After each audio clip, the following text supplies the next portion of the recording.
La grande odyssée de la colonisation de Mars. Oui, la planète rouge, un peu plus petite que notre Terre, peut accueillir les hommes. Les problèmes techniques sont désormais levés, même si le voyage sera un peu long. La NASA est partante et elle a même collaboré au projet que vous nous dévoilez ce soir. Christophe de Valambra, bonsoir. À quoi ressemblerait notre vie sur Mars ? Eh bien, regardez, voici un projet de colonisation de la planète à grande échelle. Nous sommes dans une plaine immense comme celle-ci. Vous voyez qu'on a construit toute une ville sur plusieurs kilomètres carrés avec des logements, ici les modules d'habitation à côté des laboratoires de recherche scientifique. Évidemment, une priorité si on décide d'aller coloniser Mars. Il y a également des hangars, il y a des ateliers techniques. Et puis toute cette masse-là, ce sont des panneaux solaires pour alimenter toute cette base. Cela, David, certains l'imaginent sur Mars pour dans à peine 100 ans. Alors, de plus près, à quoi ressemblerait cette base ? Eh bien, venez voir.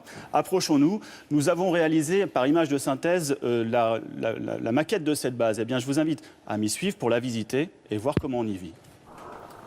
Et voilà, David, après 6 à 9 mois de voyage, je suis sur Mars, au cœur de cette base conçue pour coloniser la planète. Première chose, si je veux pouvoir survivre plus de quelques secondes ici, je dois revêtir une combinaison, un scaphandre autonome, car ici, l'air est composé à 95% de CO2, c'est irrespirable.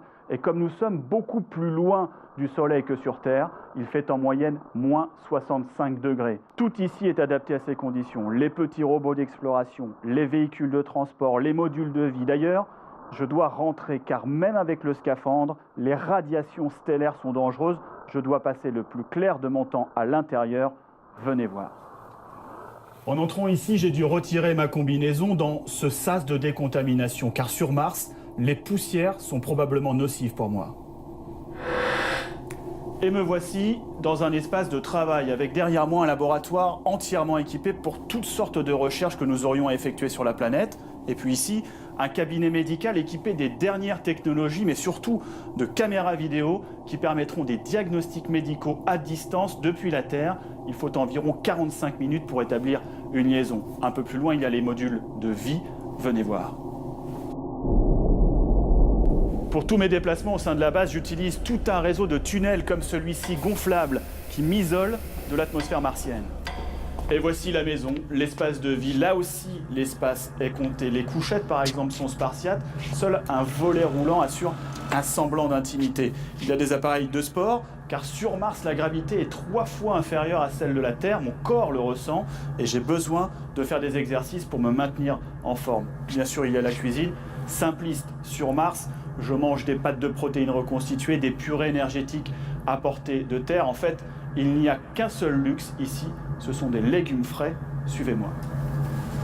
Me voici dans le jardin martien. C'est une immense structure gonflable, opaque, pour protéger les plantes des radiations stellaires. Elle pousse sous des lampes, sur un sol artificiel fertile. On trouve des tomates, des graines germées, toutes sortes de vitamines naturelles. Alors vous comprenez, David, qu'il faut à cette base beaucoup d'eau et beaucoup d'électricité. Où les trouve-t-on sur Mars? Je reviens vous expliquer cela. Oui, l'autonomie, c'est vraiment la clé de la vie sur ces bases. Oui, parce que là, la magie de la télévision fait que je mets quelques secondes à faire Mars-Paris. Dans la réalité, il faut près d'un an, je vous le disais. Alors, il faut être autonome, d'abord en eau. Regardez, on va miser sur ce type de forage qui va aller puiser dans le sous-sol martien la glace qu'il recèle. Donc, nous aurons notre eau et en plus, nous pourrons analyser ce sous-sol martien. Chacun rêve évidemment de trouver d'anciennes traces de vie sur cette planète. Donc, il y a l'eau et puis l'électricité. Je vous le disais, on mise sur tous ces panneaux solaires, d'immenses parcs de panneaux solaires qui devraient assurer l'essentiel de notre consommation. Probablement pas d'éoliennes sur Mars, David, parce que l'atmosphère est si peu dense que le vent n'aurait pas assez de force pour les faire tourner. Donc nous avons ces deux solutions-là. Il nous faut une solution de secours. La voici, c'est ce type de matériel. Pour l'instant, voilà, c'est le nucléaire, une pile qui pourrait assurer l'ensemble de l'électricité nécessaire à cette base.